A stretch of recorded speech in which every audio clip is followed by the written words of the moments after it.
What up, YouTube Alayaks? Come back at you with another custom StarCraft 2 cast spawning on the bottom right-hand side of the map. It's our pink Dragons player, Asur, going up against his opponent, spawning on the top left-hand side of the map. It's our blue Protoss player, Cheville, or Cheville. I'm not entirely sure how to pronounce that, but it's gotta be French, right? If this is French, we're gonna call him Cheville for the rest of the game because it's fancy. Anyway, if you guys are new to my channel and this race looks absolutely foreign to you, that is because we are casting a modded StarCraft 2 game featuring the Dragons mod, and this one is really cool. It's as if the Primal Zerg are a playable race in StarCraft. It is so cool, and if you want to see more of it, please consider subscribing to my channel. I would greatly appreciate it, and join my Discord because I cast user-submitted games, or player-submitted games, I should say. I work in tech, okay? We call them users.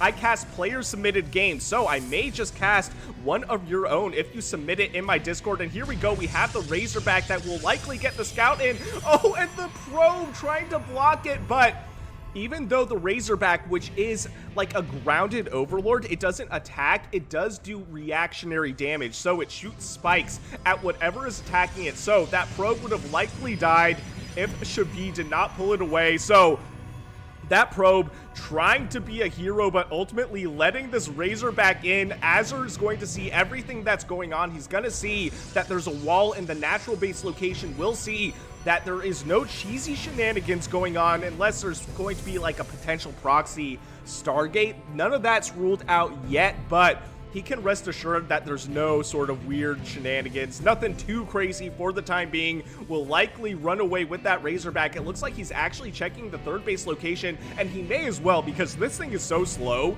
that he may as well use it while it's on his opponent's side of the map. We have another Razorback going towards the other side of the blue side of the map. So here we go. We have one that's going to be spotting both third base locations potentially. We'll see that his blue opponent is only on 2 bases, and we're watching a Protoss player, okay? A third base at the 3-minute mark would be actually outrageous. It would be insane. Anyway, so Asur also going for an expansion of his own. It's actually already done. Worker supply still even. We're only at 3 minutes in the game at this point.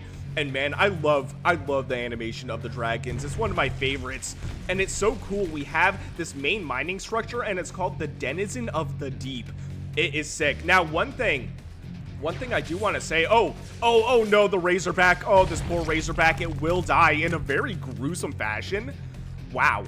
Okay, that is brutal. Anyway, one thing I really like about the Dragons is that they evolve on the spot. Oh no, oh no.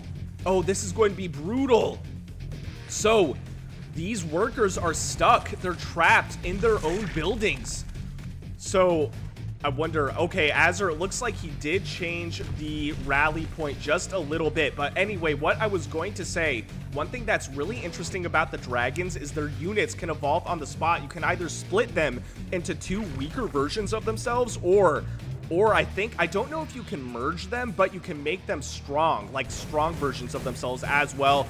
Asur going to, oh no, oh wow, okay, I was going to say he's going to save his workers. No, he decided to kill them and open up some worker supply. We do have 3 stalkers coming into the pink side of the map, and we have all these plotters trying to do some damage, but this is three stalkers that are going unchecked at this point. None of them have gone down. 4 workers are killed at this point in the game. We have a couple flame spitters though, and they should be able to take care of this because look, you guys, stalkers are my least favorite unit in StarCraft 2. They're my least favorite unit in StarCraft 2 just because they're made of paper mache. They are literally such a poorly designed unit to me. I mean, they really aren't poorly designed. They have blink, it's really cool, whatever, but you look at them funny and then they die.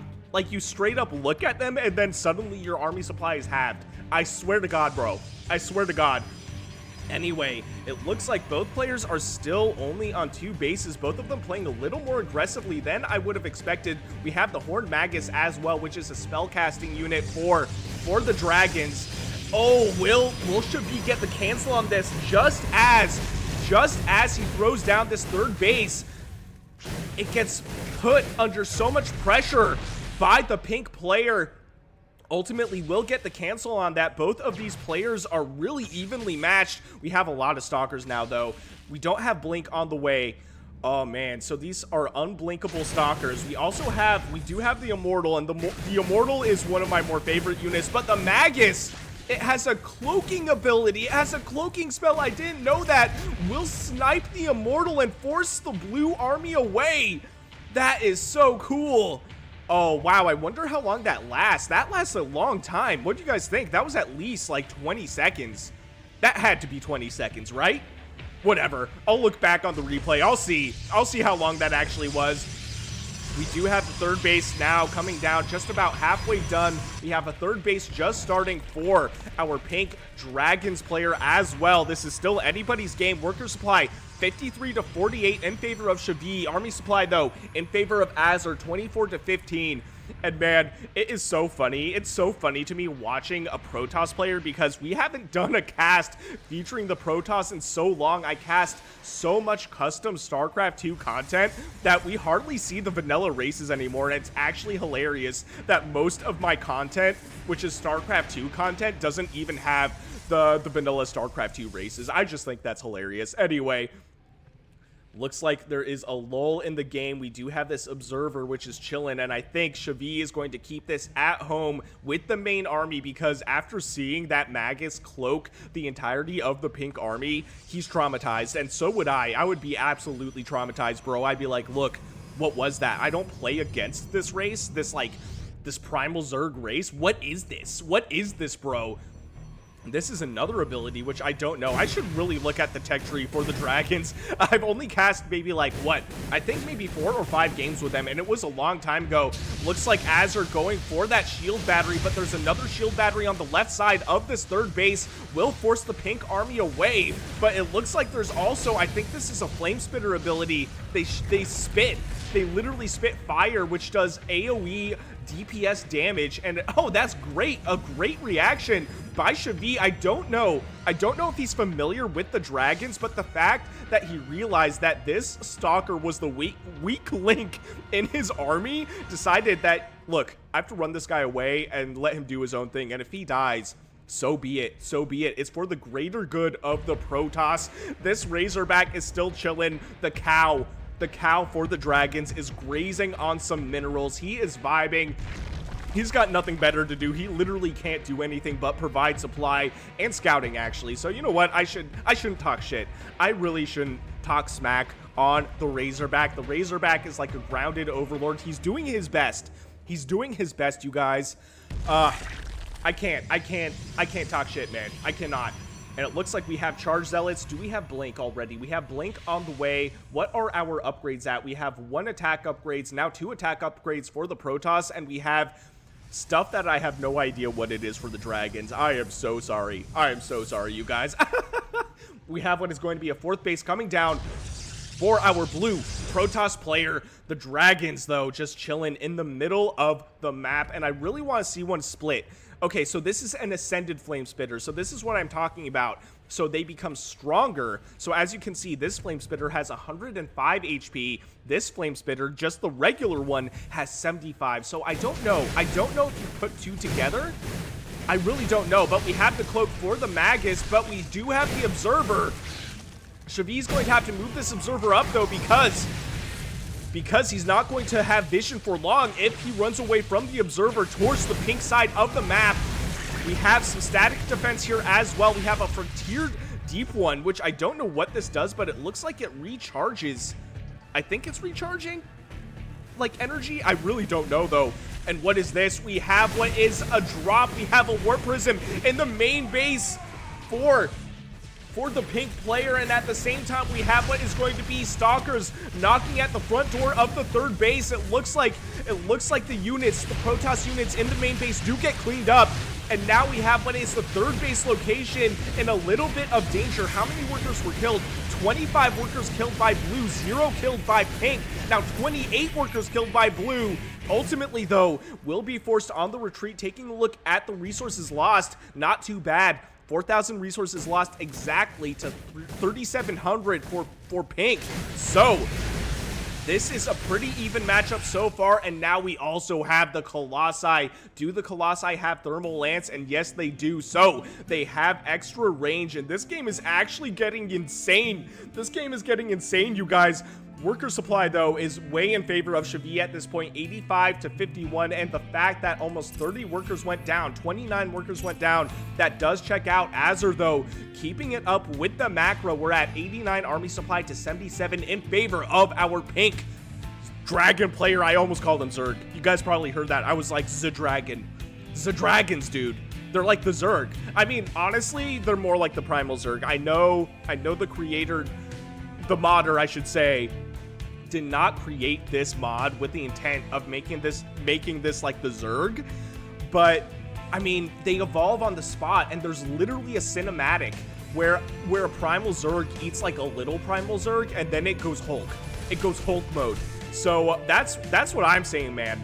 And the Brimstone Demolishers, this is a really cool unit. This one I actually remember. Look at him go. Look at him go. He's like a pug. He's like a fat dog.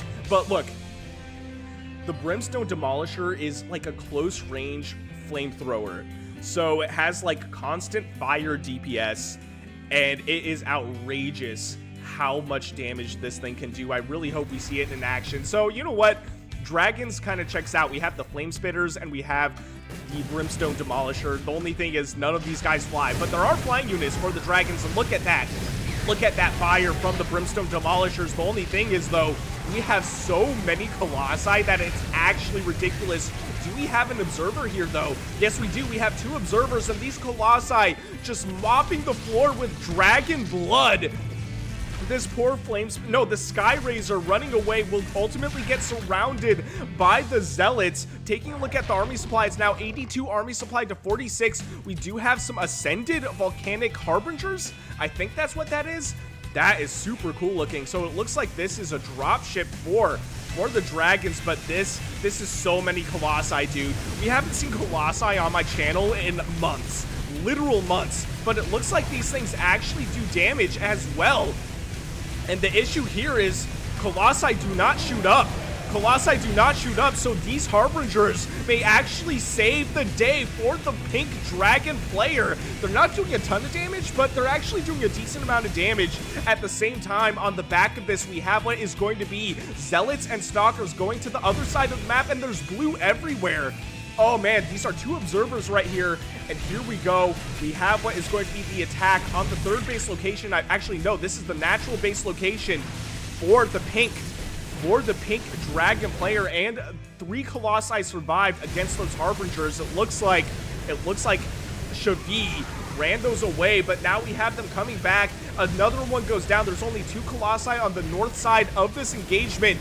Oh, Asur, what a comeback, able to save the day, and suddenly it's 52 army supply to 42 in favor of our pink dragon player.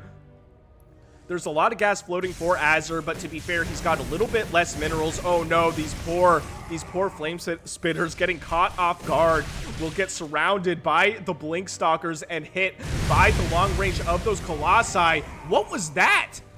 What was that? What just killed everything? Oh, you know what? I thought this was a dropship. This is not a dropship. Oh, this is not a dropship. It's charging up like little explosive balls of energy, I think. Ultimately, though, these Volcanic Harbingers are very slow. It looks like they will likely go down, but their DPS is actually ridiculous. They're like, I don't know, like a weird mix of a Guardian from, I think, Brood War. I think that's what that is a Guardian. I haven't played Brood War in a long time. And like a Brood Lord from StarCraft 2, I legit had to look it up because I haven't cast a game featuring the Zerg in so long. I legit forgot what a Brood Lord was called.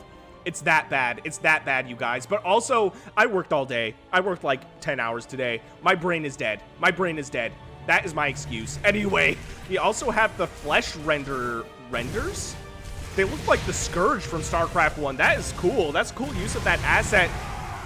So many Zealots just go down. How many workers killed this game, though? 56. 56 workers killed by blue. 1 worker killed by Asur. But Asur is still in this game. But we are seeing the consequence of losing so many workers and not doing any sort of economic damage in retaliation. We're looking at 95 workers to 57, but all things considered, all things considered, Asur coming in with the macro. He's not floating as much money as Cheville, which also makes sense because we're looking at what is 81 army supply to 69 army supply. Nice. So, still an army supply lead for Asur. He's still in this game. We also have the Denizen of the Deep. For a second, I thought this base went down, but no, it did not go down. It is very much alive, just not fully saturated. And this army is looking scary. The Volcanic Harbinger, man. I am actually scared of this unit now. If I go against the dragons and I see this, I don't know what my answer is. I really don't. Maybe carriers, but you know what? Carriers are like a band-aid. They're like the answer to everything if you have enough of them, man. The only issue is getting to that point. Oh, interesting. So the flesh renders. Oh, you know what? I think these use the interceptor animation. Oh, that's so cool, but they do ground damage. Look at this. So Asur, oh man, Asur coming in with with some worker kills, killing 8 workers with those flesh renders. That is actually such a cool unit, man. That is such a cool unit. And here we go. We have what is a big pink army. It's big, it's scary, it's pink. Yes, a SpongeBob reference. I am but a man. But this is a scary looking army, man. It's starting to even out for Cheville, though. It's 106 army supply to 115. So we're looking at a relatively even army supply. Worker supply, though, still in favor of Cheville. 88 army supply to 61. Oh, sorry, 88 worker supply to 61 workers. So that economy is still going to be stronger for our blue Protoss player, but he's going up against a relatively decent, and by relatively, I mean very decent macro play from his pink Dragons opponent. Both of the players kind of biding their time, and I'm seeing what is a little bit of stuttering. I don't know if that's an issue with the mod. I've had some issues where mods will crash on me in the middle of casting. Not often, but sometimes. So there may be some stability issue with all the assets we're looking at on the screen. What is this? We also have a Hand of Power. That's interesting. It looks like a queen almost, but I think we're going to be seeing a big engagement in the middle of the map. We have Void Rays, so I wonder if these Void Rays are in response to those Volcanic Harbingers. We also have Archons. My favorite StarCraft unit of all time is the Archon. Such a sick unit, man. Just the concept of it and the design of it. So cool. We have what appears to be some harassment from both players on the opposing side of the map. These Volcanic Harbingers doing a decent amount of damage, but not doing any damage to the economy necessarily, just the front line of that. I don't know, is this like the 6th base? It may be, it may as well be, but ultimately do go down. These Void Rays putting in a decent amount of work, the Stalkers putting in a decent amount of work as well. It looks like the Zealots on the pink side of the map do go down, and we have what are another set of Volcanic Harbingers, and these ones are Ascended, so they're going to be a little bit tankier than the basic Volcanic Harbingers. These are Ascended Volcanic Harbingers, and I really got to know, I have to look it up, if to make Ascended ones, if you have to put 2 together, or alternatively to make the lesser ones, you can split them. I know that for a fact, but I don't see any split units, man. These flesh renders, the design on them is so cool. The way they just float above the army, they look so terrifying. And here we go. We have a big engagement in the middle of the map. This is a lot. This is a lot of Colossi, though. They're doing so much work, but at the same time, the Protoss army is getting a little bit thinned out. But Cheville leaving the game with no GG, giving Asur the victory. What a cool match. If you guys enjoyed what you saw, please consider shooting me a like and subscribe. I would greatly appreciate it. And if you want me to cast any of your own games, I will leave my email and Discord in the description below. And I'll see you guys on the next one.